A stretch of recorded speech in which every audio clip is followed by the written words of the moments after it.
Le point sur l'hôpital sud-francilien, les grands espoirs du personnel d'Hélios-Corbeil, la suppression peut être programmée du TGV de 7h41 à Massy. Développement, Patrice Arditi.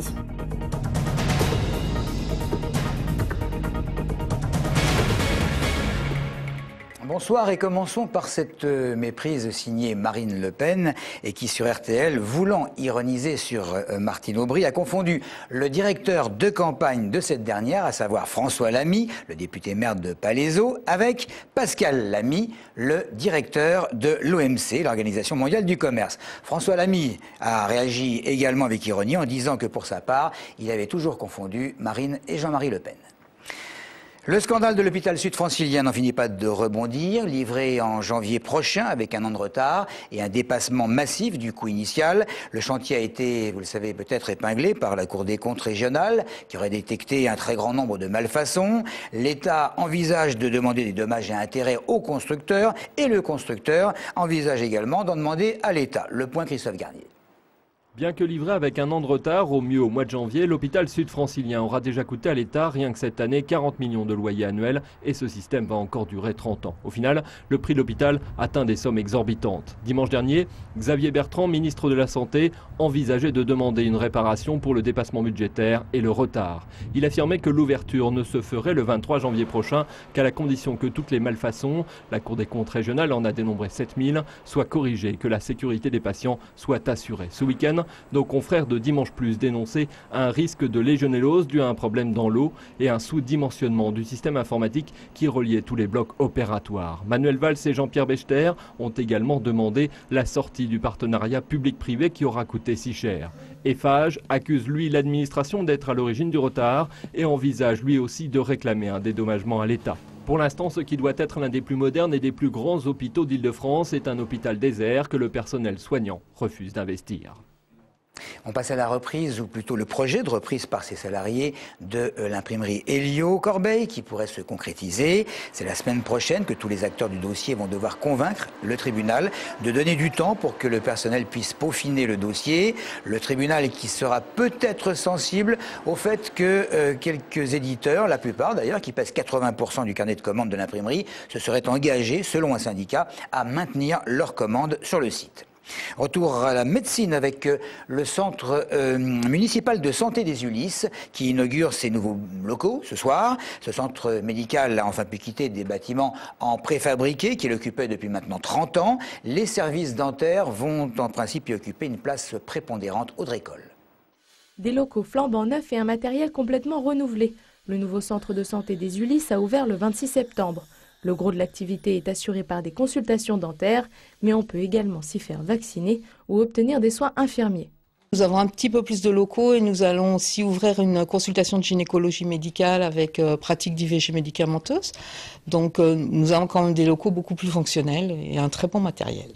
Le centre de santé des Ulysses pratique le tiers payant et les employés sont salariés, payés par la mairie. Ce système permet de nombreux avantages et notamment d'accorder plus de temps aux patients, le salaire ne dépendant plus du nombre d'actes pratiqués. Je suis déchargée de tout ce qui est accueil et surtout paiement, comptabilité et c'est vrai que j'ai plus de temps à accorder à mes patients.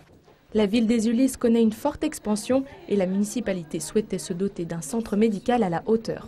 La ville des Ulysses a changé, vous avez dû remarquer, des nouveaux bâtiments, de tout ce qui se passe, des nouveaux logements.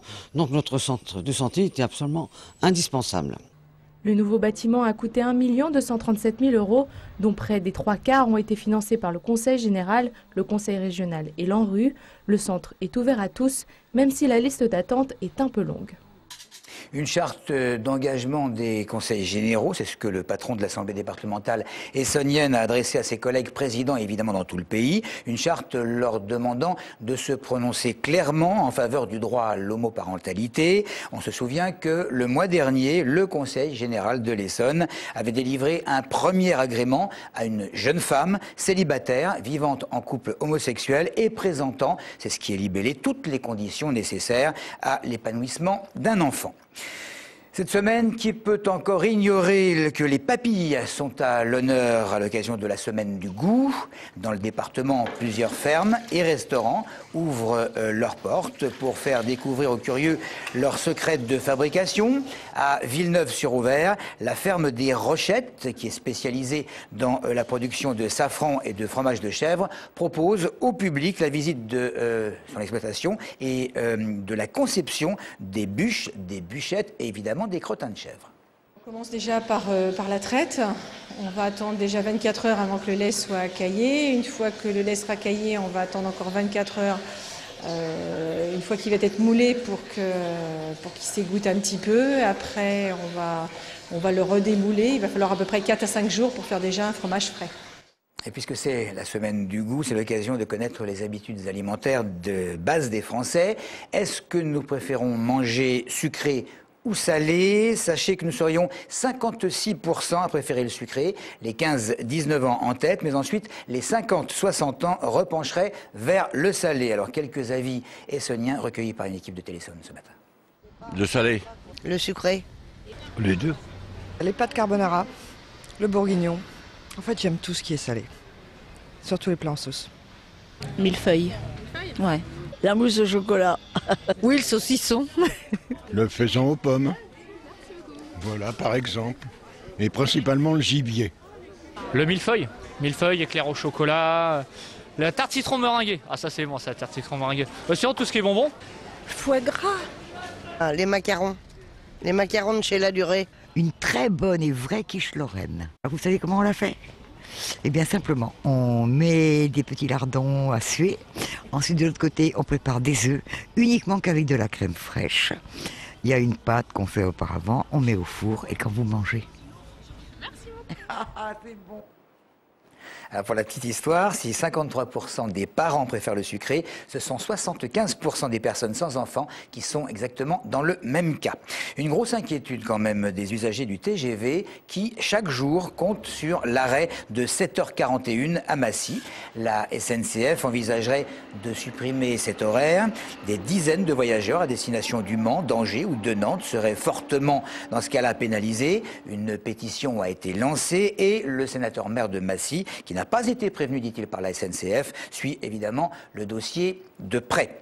À propos de train, à signaler ce soir à Mency un débat public sur le projet de la future ligne de TGV Paris-Orléans-Clermont-Ferrand-Lyon. Il y a 4 tracés possibles, 2 d'entre eux en Essonne. Le premier qui pourrait longer la vallée de la Juine, l'autre la vallée de l'Essonne. Mais il y a quand même des réticences de l'association Essonne Environnement qui envisagerait un autre tracé, ne dénaturant pas, selon elle, le parc naturel régional du Gâtinais.